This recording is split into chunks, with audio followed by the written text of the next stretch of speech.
Hi, thank you so much for visiting with me today. I have got something that I have wanted to do that I think will help a lot of you who get stuck in the concept of, oh, that person can do it, but I can't kind of mentality. I wanted to introduce you today to one of my teachers. As you know, I spend my entire life teaching others, and I am a deep believer that everyone who teaches must bring their teachers forward, because I view myself, as you know, not to be a thought leader, but in fact to be a knowledge champion. So today I wanted to introduce you to one of my knowledge champions, Dr. Patrick Scott.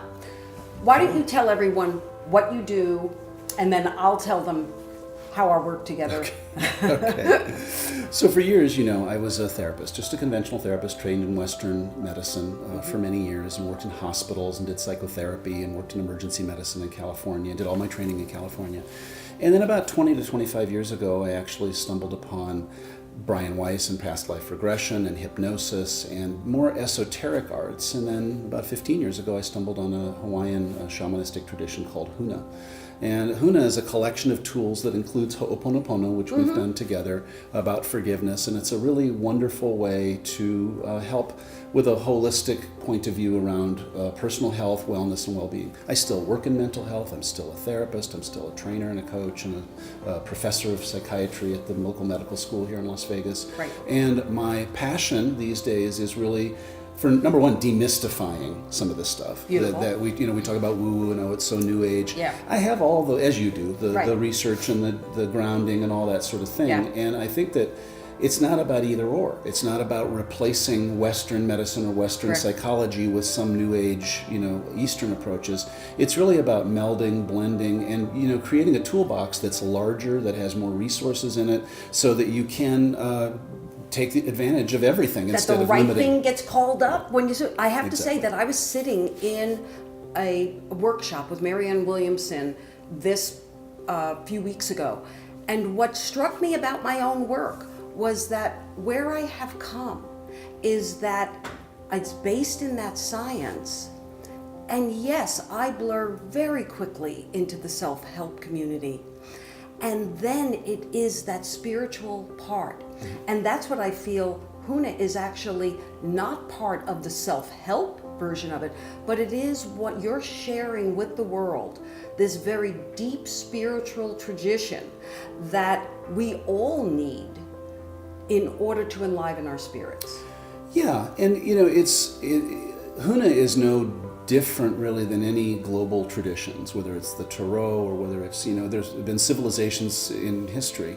The thing that was and is unique about the Hawaiian tradition is that the Hawaiian Islands are the most isolated place on the planet. And so for millennia, while the Crusades were happening in Europe and the Mayans died out because of whatever the reason was, and the Egyptians did what the Egyptians did, the Hawaiian Islands were protected and safe. And so we have access to the chants and to the oral tradition of the ancient Hawaiians. And in my particular halau, which means school, we can trace it back 28 generations into the Hawaiian culture. Right. And so my teacher, my kumu, is the 28th generation of what used to be called kuhuna, which now we call kumu, but a more of a spiritual leader, but Right. also a teacher. And he's white like I am. He's not Hawaiian. He was raised in Hawaii.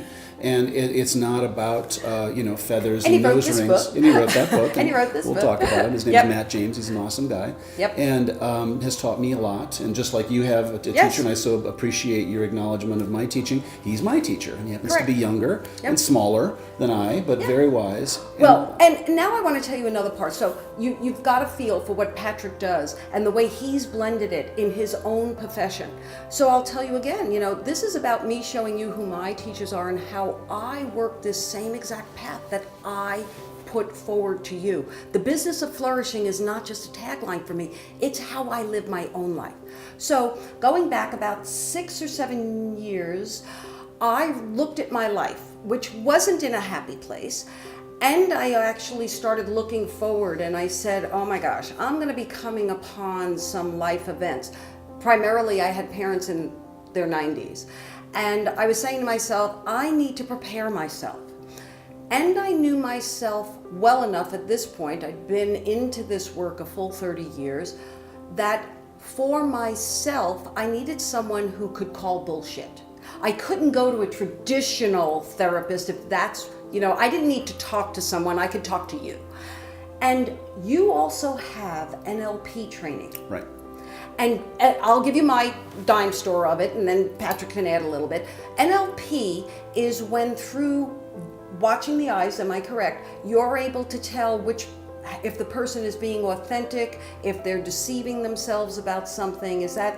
That's kind of my dime store. Yeah, I mean, it's part of it. NLP stands for Neuro-Linguistic Programming, and it was started by Richard Bandler and John Grinder in the 70s. Tony Robbins is probably the most famous NLPer. Instead of taking it into psychology, he took it into motivational speaking in the late 70s and early 80s. Matt, my teacher, studied with and worked with Tony and Bandler and Grinder. And now it's a system of understanding the language of the mind and understanding how, and so by virtue of physiology, by virtue of skin tonus and eye patterns, you can tell, what's going on in a more internal sense. It's not meant as a manipulative tool. Correct. It's really meant as a way to understand when someone is, deceiving themselves and maybe not telling the whole truth. Okay, but not meant doesn't mean that there are not some practitioners, or we all know people who've gone into business. And I know that I started my career in the behavioral sciences and using a behavioral profile, the DISC profile, which I use to this day, did my master's dissertation on it. I love this tool. And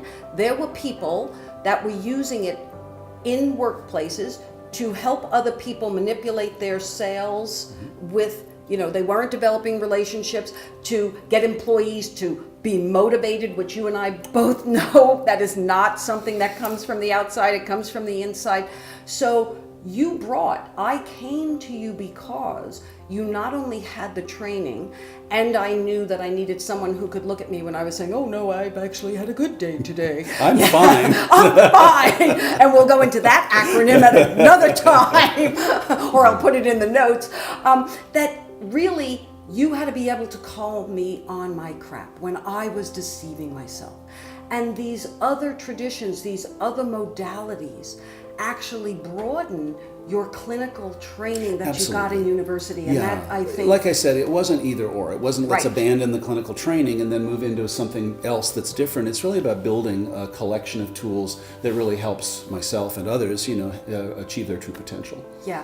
Now, I told you how I came into Patrick's world and how he is my teacher.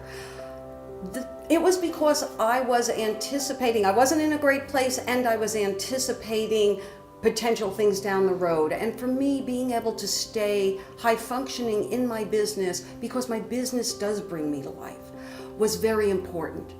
I know that you have faced a personal obstacle this year. Absolutely. Tell everyone what it is. Sure. Well, it was last year, April 21st. Yes. I went to an urgent care because I had pneumonia. I felt like I had pneumonia, and I actually did.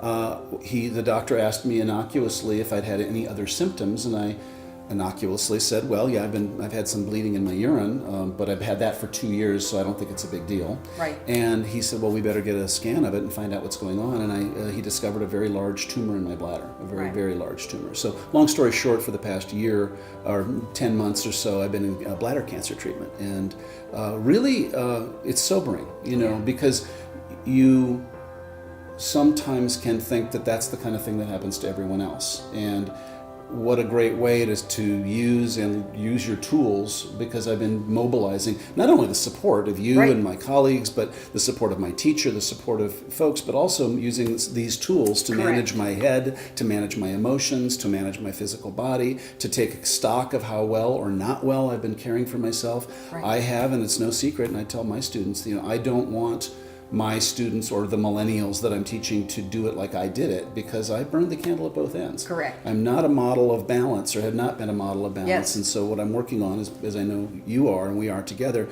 how do you live in the world, make the contributions you want to make, and not burn yourself out and get cancer? So I'm in that right now, and I'm doing well. I've had treatment. I'm starting another round of treatment, and it's going very well. Right. And you're teaching. I mean, I go to every class that I can that Dr. Patrick Scott teaches on HUNA in Las Vegas. I am there.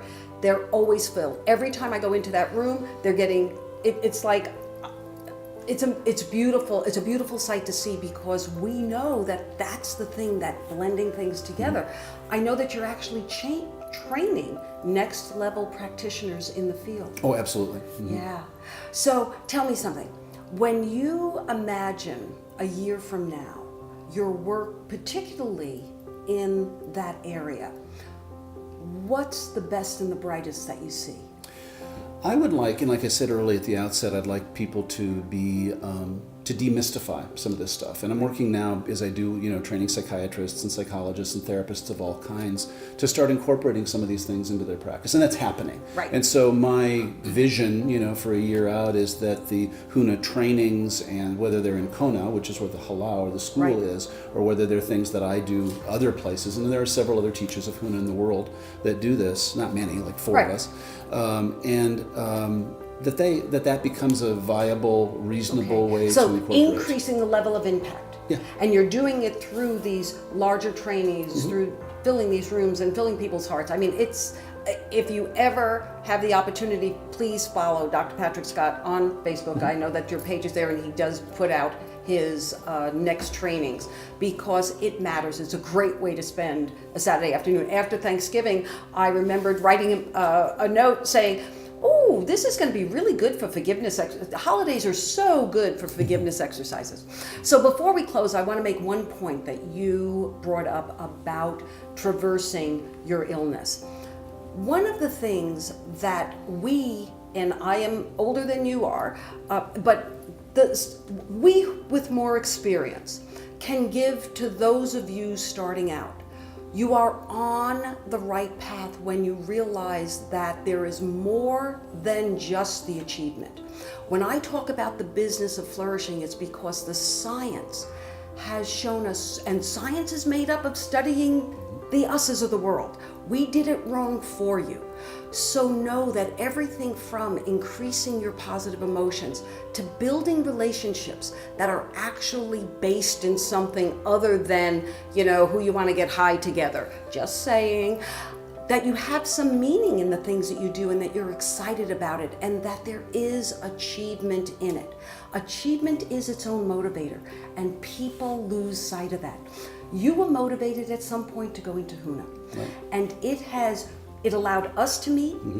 It allowed so many other things. It's allowed you to traverse a life-threatening illness in a way that you're still doing workshops.